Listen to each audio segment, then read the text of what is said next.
बिस्मिल्लाहिर्रहमानिर्रहीम रब्बी इश्रह ली सदरी व यस्सिर ली अमरी वाहलुल उक़दतम मिन लिसानी यफ़क़हू क़ौली सल्लल्लाहु अला सय्यदिना मुहम्मद व आलिहि व अस्हाबिहि वसल्लम। अस्सलामु अलैकुम students and hi viewers, welcome to IT knowledge seeker YouTube channel. आज के लेक्चर में हम जो है IDE इंटीग्रेटेड डेवलपमेंट इन्वायरमेंट क्या होता है और जो C++ प्रोग्राम है उसका लाइफ साइकिल, इसको हम कवर करेंगे। चलिए स्टार्ट करते हैं लेक्चर को।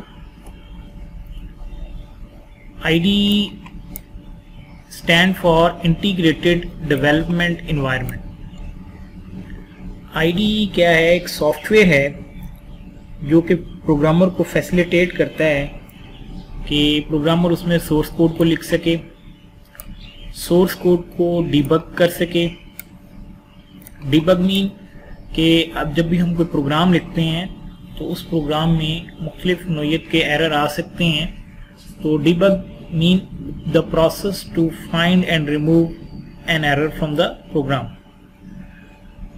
कंपाइल द सोर्स कोड, और हम ये भी जानते हैं कि जो हाई लेवल लैंग्वेज में लिखा हुआ कोड है उसको कंप्यूटर अंडरस्टैंड नहीं करता जब तक हम उसको ट्रांसलेट नहीं करेंगे, सोर्स कोड को कंपाइल नहीं करेंगे और वो सोर्स कोड जो है हमारा वो टारगेट कोड में कन्वर्ट नहीं होगा, यानी ऑब्जेक्ट कोड और देन फिर मशीन कोड के अंदर, तो मशीन उसको अंडरस्टैंड नहीं करेगी, उसको एग्जीक्यूट नहीं करेगी। जब हमारा एग्जीक्यूटेबल कोड बन जाता है तो उसको फिर रन करना होता है, तो execute the program in the same environment, यानी एक इन्वायरमेंट के अंदर ये हमें तमाम फैसिलिटी मिल रही हैं कि हम जो है कोड लिखें, उसको सेव करें, उसको डीबग करें, कंपाइल करें, एग्जीक्यूट करें। तो हमारे पास मुख्तलिफ जो हैं IDEs अवेलेबल हैं C++ का कोड करने के लिए। उसमें टर्बो C++ है, डेव C++ है, विजुअल स्टूडियो कोड है, C++ है, इक्लिप्स, सॉरी ये इक्लिप्स का आइकन है, इक्लिप्स और विजुअल स्टूडियो .NET ये प्रोफेशनल IDEs हैं, और एजुकेशनल पर्पस के लिए जो है हम जो है ज़्यादातर डेव C++ और टर्बो C++ को यूज़ करते हैं। इस वीडियो में मेरा फोकस जो होगा वो डेव C++ पे है। अभी हम देखेंगे कि डेव C++ को कहाँ से डाउनलोड करना है, उसको कैसे इंस्टॉल करना है। डेव C++ को डाउनलोड करने के लिए हम जो है गूगल सर्च इंजन को ओपन कर लेंगे ब्राउजर के अंदर और यहाँ पे लिखेंगे डेव C++ डाउनलोड। अच्छा, ये Dev C++, visual studio code Microsoft का है, इक्लिप्स, ये सारे ओपन सोर्स हैं, मतलब फ्रीली अवेलेबल हैं। तो ये Dev C++ source for .NET पे अवेलेबल है। हम यहाँ पे क्लिक करते हैं और यहाँ पे जब मैं डाउनलोड पे क्लिक करूंगा तो after a few seconds downloading जो है वो स्टार्ट हो जाएगी।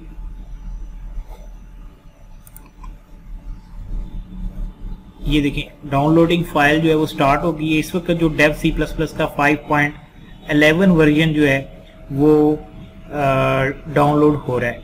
तो मैं वीडियो को पास कर रहा हूँ और जैसे ही ये डाउनलोडिंग मुकम्मल हो जाती है तो हम इसको इंस्टॉल करके भी देखते हैं। नहीं जी, हमारे फाइल डाउनलोड हो चुकी है। यहाँ पे ये जो आइकन है एरो का, इस पे मैं क्लिक करता हूँ तो शो इन फोल्डर ऑप्शन पे क्लिक करूँगा तो मुझे फोल्डर में ले जाएगा जहाँ पे ये फाइल डाउनलोड है।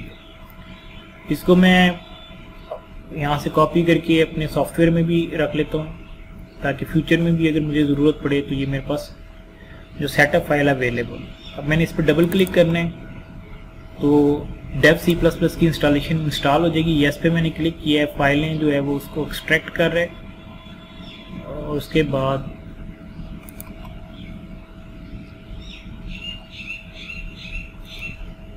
प्लीज सिलेक्ट लैंग्वेज, इंग्लिश ही हम सिलेक्ट करेंगे। ओके, ये लाइसेंस एग्रीमेंट है, इसको हम आई एग्री करते हैं और उसकी जो डिफ़ॉल्ट सेटिंग है उसी के साथ हम नेक्स्ट पे प्रेस कर देते हैं।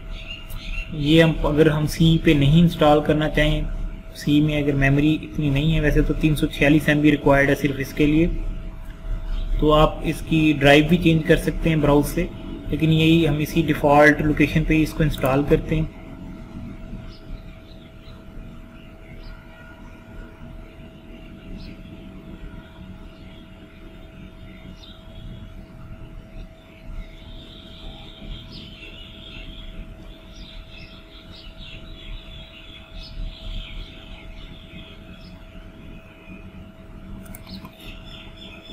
ये हमारी एप्लीकेशन जो इंस्टॉल हो गई है उसकी कॉन्फ़िगरेशन है नेक्स्ट ओके। इंस्टॉल होने के बाद IDE ओपन भी हो गई है। इसको मैं मिनिमाइज कर रहा हूँ। आगे जो है हम अपनी स्लाइड पे नेक्स्ट स्लाइड पे देखते हैं। अच्छा, ये डेव C++ की इन्वायरमेंट शो की गई है, टर्बो C++ IDE की इन्वायरमेंट शो की गई है।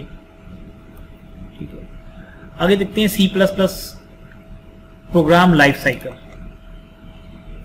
इसमें देखेंगे हमारे पास सबसे पहले जब हम कोई IDE अपने सिस्टम पर इंस्टॉल कर लेते हैं तो उसमें बेसिकली IDE क्या होता है, बंच ऑफ एप्लीकेशन होता है। इसमें एडिटर भी हमें मिल जाता है, इसमें कंपाइलर भी हमें मिल जाता है, इसमें हमें डिबगर भी मिल जाता है और भी सॉफ्टवेयर मिल जाते हैं। तो हम देखते हैं कि जब C++ का प्रोग्राम हम बनाते हैं तो हमें किन किन मराहल से, किन किन फेजेस से गुजरना पड़ता है। तो हम IDE को ओपन करते हैं तो सबसे पहले जो हम IDE को ओपन करने के बाद एडिटर के अंदर प्रोग्राम लिखते हैं, सेट ऑफ इंस्ट्रक्शन लिखते हैं और उसके बाद उसको डिस्क पे सेव कर लेते हैं। ठीक है, सेकंड फेज क्या होता है, प्री प्रोसेसर। प्री प्रोसेसर जो है ये भी कंपाइलर का हिस्सा होता है। तो हमारे प्रोग्राम के अंदर कुछ ऐसी कमांड्स होती हैं जो कंपाइलर के लिए इंस्ट्रक्शंस हैं, वो पहले एग्जीक्यूट होती हैं बिफोर द कंपाइलेशन। फिर हम जब प्रोग्राम को नेक्स्ट स्टेप जो होता है वो हमने क्या करना होता है, जब हम प्रोग्राम पूरा लिख लेते हैं, C++ का एक प्रोग्राम लिख लिया है, उसको हमने हार्ड डिस्क पे सेव करना है। जैसे C++ का प्रोग्राम हम लिख लेंगे तो उसको हम जब सेव करेंगे तो उसको हम .cpp एक्सटेंशन के साथ, जो फाइल C++ की होगी उसकी एक्सटेंशन क्या होगी, CPP, उसके साथ हम यहाँ पे कोई फाइल नेम होगा, लाइक हम पहला प्रोग्राम बना रहे हैं तो हम इसका नाम रख लेते हैं फर्स्ट। सेव कर लिया एडिटर में। उसके बाद प्री प्रोसेसर ये पार्ट है कंपाइलर का। ये प्री हमारी जो कुछ कमांड्स हैं आगे हम चल के देखेंगे, प्री प्रोसेसर डायरेक्टिव्स उन कमांड्स को एग्जीक्यूट करता है। नेक्स्ट फेज होता है कंपाइलेशन का, क्योंकि हम अपना कोड लिख चुके हैं, सोर्स कोड, ये बेसिकली सोर्स कोड है। अब इसको हमने कंपाइल करना है। जब हम कोड को कंपाइल करेंगे तो इसका क्या क्रिएट होगा, ऑब्जेक्ट कोड होगा। ऑब्जेक्ट कोड यानी कि इसका ऑब्जेक्ट क्रिएट हो जाएगा, object code first dot OBJ, object code की एक्सटेंशन होगी ओबीजे। ठीक है, अब ये वाला कोड जो है ये भी एग्जीक्यूटेबल कोड नहीं है, क्योंकि हमने बहुत सारे बिल्ट इन फंक्शंस, ऑब्जेक्ट्स अपने प्रोग्राम में यूज़ किए हैं जो लैंग्वेज के साथ हमें अवेलेबल थे। तो उनकी डिटेल या उनके जो कोड हैं वो इसमें शामिल नहीं है। तो लिंकर क्या करता है, linker links the object code with the libraries, create and execute file. और फिर लिंकर जो क्या करेगा, लाइब्रेरीज को अटैच करेगा ऑब्जेक्ट कोड के साथ, एक एग्जीक्यूटेबल फाइल बना देगा फर्स्ट डॉट एक्जी के नाम से। Basically this is the machine code, this is the code which can understand by the machine. ये वो कोड है जिसे मशीन ने अंडरस्टैंड करना है और उसको रन करना है। अब एग्जीक्यूटेबल कोड बन गया, तो लोडर क्या करेगा, इस एक्जी फाइल को डिस्क से मेमोरी में, डिस्क से कहाँ लोड करेगा, मेमोरी के अंदर, रैम के अंदर। और उसके बाद जो हमारी इंस्ट्रक्शन होंगी step by step, CPU processor जो है 1 by 1 इंस्ट्रक्शन को लेता रहेगा और उसको एग्जीक्यूट करता जाएगा। तो ये हमारा जो लाइफ साइकिल है प्रोग्राम का।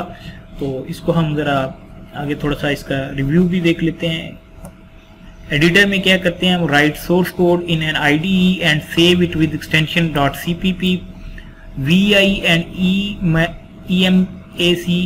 Emacs for Linux। ये दो IDEs हैं।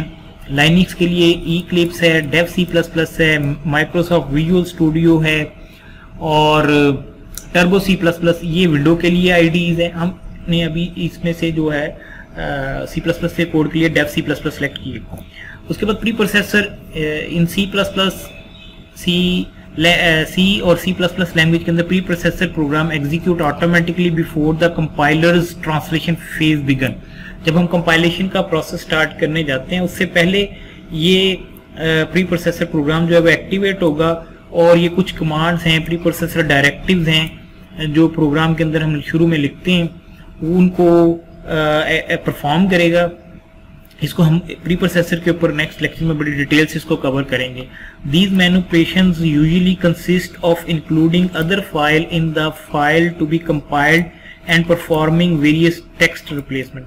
ये जो बेसिकली प्री प्रोसेसर डायरेक्टिव, ये कमांड्स के थ्रू ये हम क्या कर रहे हैं कि एक तो कुछ एग्जिस्टिंग फाइल जो हम जिसको हम कंपाइल करने जा रहे हैं उसमें कुछ फाइलें शामिल कर रहे हैं और कुछ टेक्स्ट की रिप्लेसमेंट कर रहे होंगे।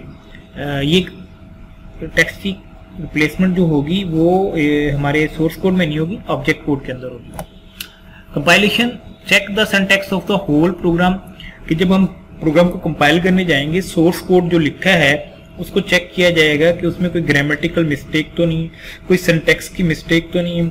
अगर तो हमारा सिंटैक्स जो है पूरे प्रोग्राम का फॉलो किया गया, रूल्स को फॉलो किया है और सिंटैक्स एरर नहीं है, तो प्रोग्राम जो है वो ट्रांसलेट हो जाएगा सोर्स कोड से ऑब्जेक्ट कोड के अंदर। If there is an error compiler will display the error in error window, अगर कोई एरर है तो वो एरर विंडो में शो हो जाएगा। और if there is no error then compiler translate the source code into object code. Compiler क्या है, कंपाइलर के लिए सोर्स कोड इनपुट है और ऑब्जेक्ट जो है वो कंपाइलर आउटपुट के तौर पर जनरेट कर रहा है। लिंकर क्या करेगा, वो बेसिकली ऑब्जेक्ट कोड के साथ जो हमारी लाइब्रेरीज हैं जो हमने यूज़ की हैं अपने प्रोग्राम के अंदर उनको अटैच करेगा और उसका एग्जीक्यूटेबल कोड बनाएगा। ठीक है, और यानी कि लिंकर के लिए ऑब्जेक्ट कोड इनपुट फाइल है और ये हमें आउटपुट फाइल में क्या दे रहा है, एक एग्जीक्यूटेबल कोड।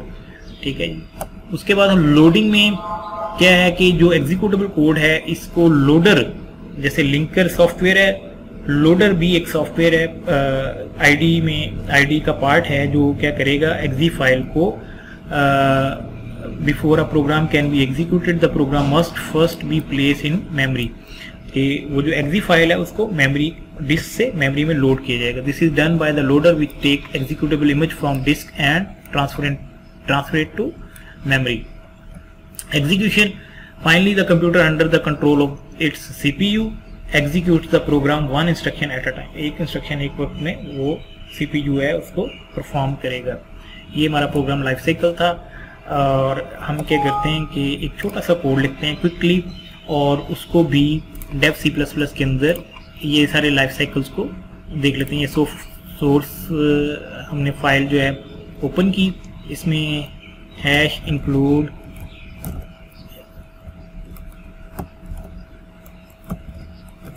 मैं वीडियो पास कर रहा हूँ, मैं कोड लिख लेता हूँ। अच्छा जी, ये कोड लिखा गया है। अभी हमारा फोकस कोड पे नहीं है क्योंकि अभी हम लाइफ साइकिल को अंडरस्टैंड कर रहे हैं। तो मैंने ये एडिटर के अंदर कोड लिखा है। कोड लिखने के बाद हम इसको सेव करते हैं। नेक्स्ट लेक्चर में इस कोड को हम बड़ी डिटेल से इन्वेस्टिगेट करेंगे। अभी जस्ट मैंने कोड लिखा है और इसके बाद पहला हमने एडिटर के अंदर कोड लिखना था, पहला स्टेप, उसके बाद सेव करना था। तो सेव मैं इसको कर लेता हूँ first.cpp या जस्ट मैं फाइल का नाम दूंगा तो बाय डिफॉल्ट क्योंकि यहाँ पे जो इसकी एक्सटेंशन होगी वो cpp होगी। मैंने जैसे ही सेव किया देखिए यहाँ पे फाइल नेम और उसकी एक्सटेंशन भी शो हो रही है। तो अब इसके बाद जो है इसको मैं एग्जीक्यूट करता हूँ, कंपाइल एंड रन F11। जैसे ही कंपाइलेशन का मैं प्रोसेस करूँगा कंपाइल का, और इसमें जितने भी हमने फेजेस डिस्कस किए थे कंपाइल, एक शॉर्टकट की F11 प्रेस करने से वो तमाम के तमाम phases step by step cover होंगे। यानी कि इसके ऑब्जेक्ट फाइल भी बनेगी, लिंकर ऑब्जेक्ट फाइल के साथ लाइब्रेरीज को अटैच करने के बाद एग्जीक्यूटेबल फाइल भी बनाएगा और लोडर जो है उस एग्जीक्यूट फाइल को मेमोरी में लोड भी करेगा और हमारा प्रोग्राम रन भी हो जाएगा। यानी हमारी एक शॉर्टकट की के पीछे सारे सॉफ्टवेयर जो हैं, लिंकर, लोडर का, कंपाइलर, ये एक्टिवेट होंगे। कंपाइलर एक्टिवेट होगा, वो ऑब्जेक्ट कोड बनाएगा। लिंकर जो है ऑब्जेक्ट कोड को लेकर साथ उसके लाइब्रेरी अटैच करके एग्जीक्यूटेबल बनाएगा। लोडर क्या करेगा, एक्जी फाइल को डिस्क से मेमोरी में लोड करेगा। तो अभी हम जस्ट यहाँ से टूल एग्जीक्यूट पे क्लिक करके कंपाइल एंड रन पे क्लिक कर दें या F11 शॉर्टकट की प्रेस कर लें। ठीक है, हम ये भी कर सकते हैं कि एग्जीक्यूट करके पहले कंपाइल करें और देन रन करें, लेकिन ये दोनों स्टेप हम एक शॉर्टकट की से भी कर सकते हैं। तो ये मैंने F11 प्रेस किया है, अभी इसमें एरर दे रहा है।